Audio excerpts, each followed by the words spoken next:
Ya,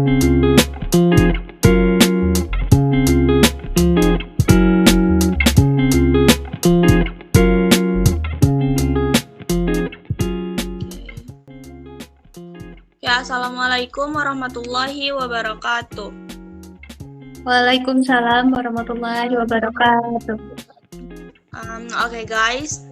Today we're gonna talk about corruption problems in our country, Indonesia.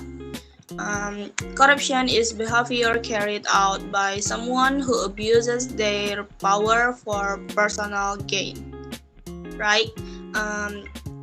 Corruption in Indonesia is a very serious problem that has existed for several years.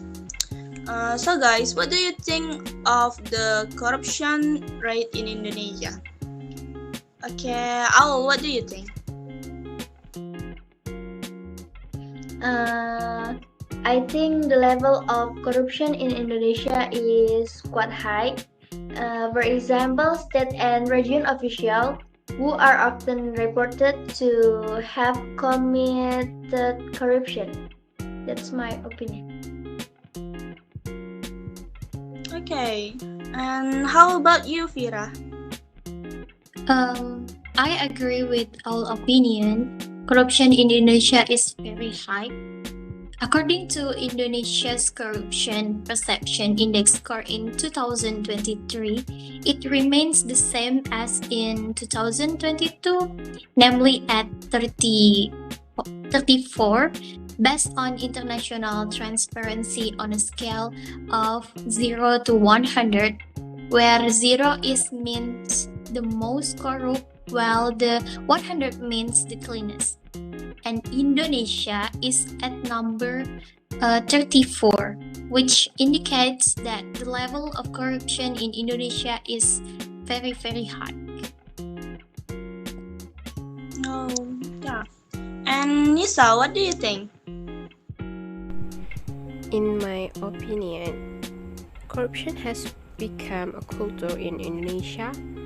Because of that, corruption case in Indonesia is quite high.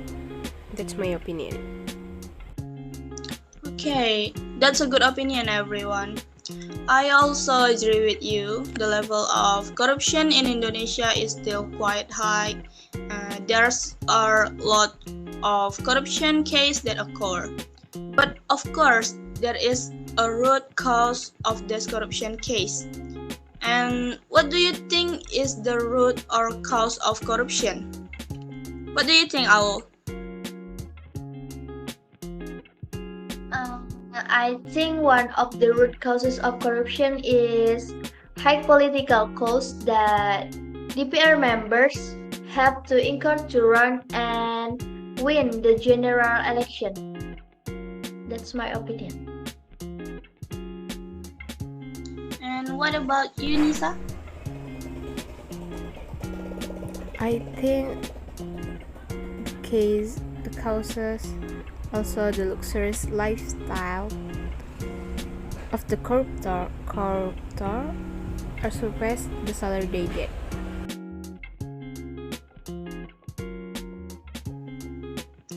Okay, thank you for your opinion. So, what should we do as students to face the problem of corruption in our country? What's your opinion, Vira? In my opinion, as educated students, of course, we have to build a generation of the nation that is far from corruption. Apart from that, we can participate in eradicating corruption in university first. We can holding action such as demonstrations. That's from me. Yeah. Then Nisa, what's your opinion? As a university student and Gen Z, I would do some small campaign about corruption awareness in some social media. That's my opinion. And Owl, what's your opinion? I agree with Nisa and Vira's opinion because students have the privilege of being agents of change and they have wider access to knowledge.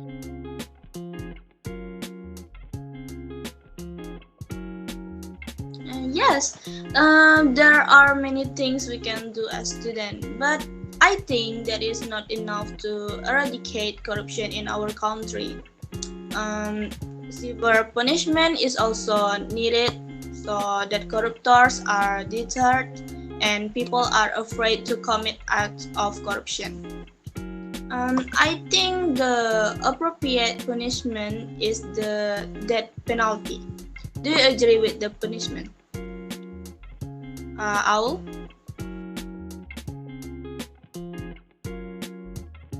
Um, I have 50-50 for that statement. I agree because punishment will definitely have a deterrent effect on the perpetrator, and I don't agree if the punishment is the death penalty because I think it's like taking away someone's right to life.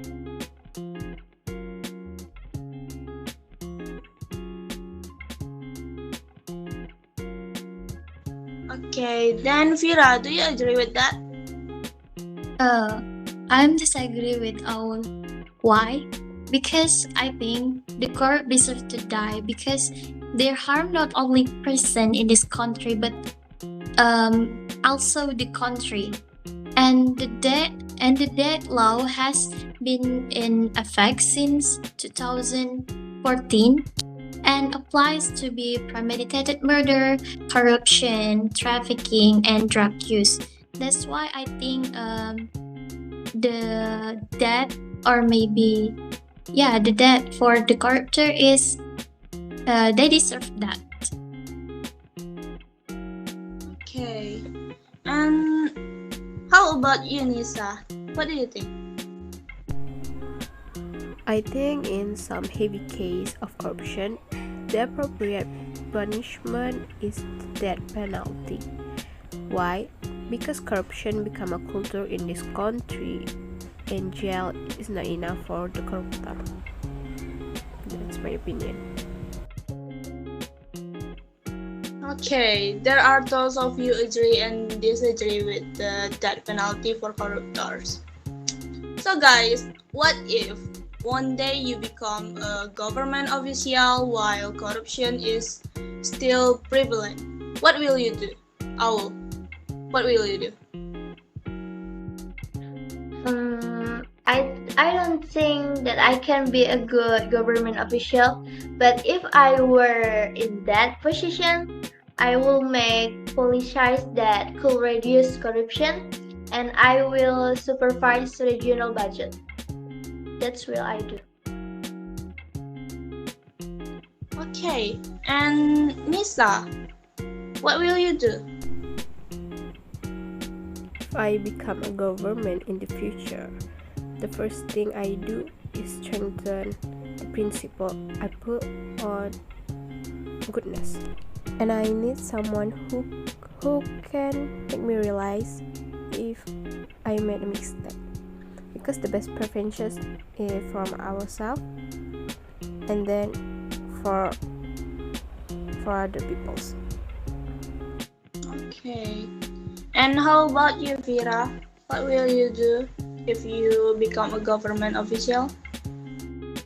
For me, if I become a government in the future, of course, there will be many temptation for corruption, but I will strongly reject this corruption because the punishment is not only in this world but also in the afterlife. That's why I'm not gonna corrupt. And what will I do for the generation? I will focus on emphasizing anti-corruption in the nation's generation. Why? Because the nation generation is the nation's future. That's all from me. Okay, guys, I think that's all our discussion today. Thank you so much for sharing your opinion. and I hope we meet again. Thank you and Assalamualaikum warahmatullahi wabarakatuh. Waalaikumsalam warahmatullahi wabarakatuh. Thank you too. Guys. Yeah, see you guys.